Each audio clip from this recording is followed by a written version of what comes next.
Why do people destroy themselves, even when they seem to have everything? Why do some people rise so high and still fall so hard?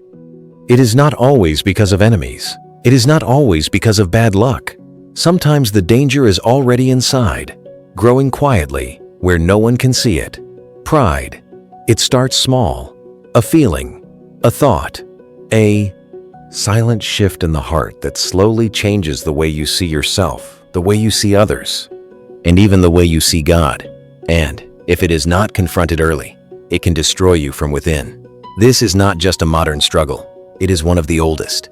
Long before human kingdoms rose and fell, pride had already brought down a powerful being. Before he became Satan, he was Lucifer, radiant, magnificent, covered in beauty and splendor. He was not weak. He was not forgotten. He was not lacking. He had position, influence, honor. And that is what makes this story so frightening. Because sometimes the greatest danger does not come when you are empty. It comes when you are full. Lucifer stood in glory. He moved among the heavenly hosts. He was surrounded by light, beauty, and privilege. But something began to change inside him. Not outside, inside. The Bible says in Ezekiel chapter 28 verse 17, "Your heart became proud because of your beauty, and you corrupted your wisdom because of your splendor." That is where the fall began. Not with war, not with fire, not with noise, with pride. He became fascinated with himself. What was meant to reflect God's glory slowly turned into self-glory. What was meant to produce worship slowly produced ambition. And ambition without humility is dangerous. At first, it may have seemed harmless, just a thought, just a feeling, just the quiet belief that maybe he deserved more. But pride is never satisfied. It does not just want appreciation. It wants elevation. It wants control. Soon, the desire became clear. The Bible says in Isaiah chapter 14 verse 13 to 14, "You said in your heart, 'Please become out. I will ascend to the heavens. I will raise my throne. I will make myself like the Most High.'" That is pride in its purest form. Not just wanting to rise, but wanting to replace. Not just wanting significance, but wanting supremacy. Lucifer no longer wanted to honor God. He wanted God's place. And this is where pride becomes deadly, because pride does not simply make you think highly of yourself. It makes you resist truth. It blinds your judgment. It convinces you that you are beyond correction, beyond limits, beyond dependence. That still happens now. People stop listening. People stop learning. People stop bowing. And the moment that happens, the fall has already begun, even if no one sees it yet. Lucifer's pride did not stay private. It spread.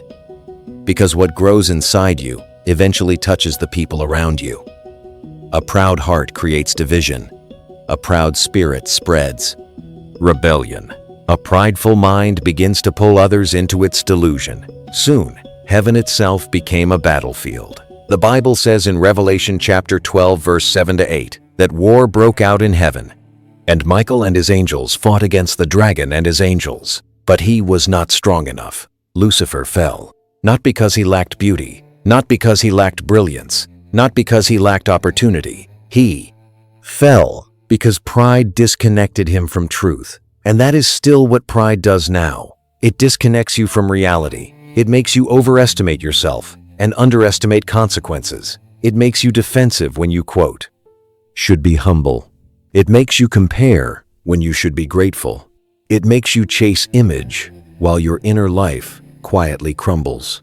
Pride is not always loud. Sometimes it hides behind success.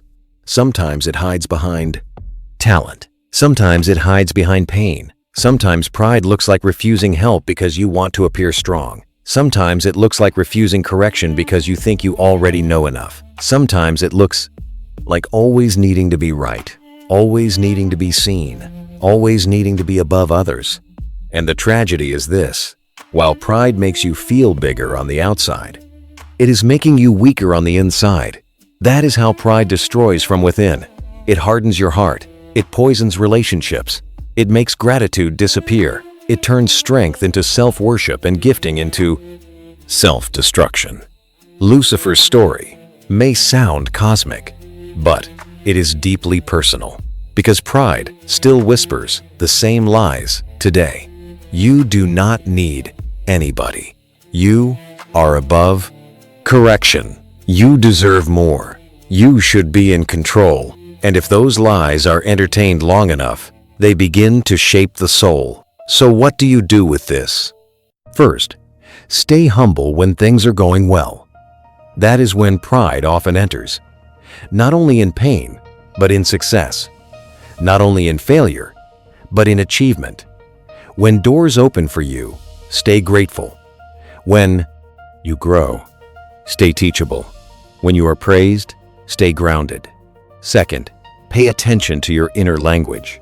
Lucifer's fall began in his heart before it appeared in his actions. That is why what you say within yourself matters. The private thoughts you repeat, the silent stories you tell yourself, they shape who you are becoming. Watch those thoughts. Third, welcome correction. Pride hates correction, because correction exposes what pride is trying to protect. But correction can save you. Truth can rescue you. Humility can keep you from becoming the very thing that destroys your future. The Bible says in Proverbs chapter 16, verse 18, "Pride goes before destruction, a haughty spirit before a fall." That is not just a warning, it is mercy. It is God showing you the pattern before you repeat it. And here is the hope. Humility can rebuild what pride tries to ruin. You do not have to fall the way Lucifer fell. You do not have to let pride grow unchecked. You can choose gratitude. You can choose surrender. You can choose truth. Because the greatest destruction does not always come from what attacks you. Sometimes it comes from what is growing inside you without resistance. So guard your heart. Stay low. Stay teachable. Stay close to God. Because pride does not destroy everything in one day. It destroys from within, little by little, thought by thought, until the damage becomes visible. And that is why the battle is not always around you. Sometimes it is deep inside you. Win that battle, and you protect your life. If this message spoke to you, take a moment to like this video, subscribe, and share it with someone who needs it.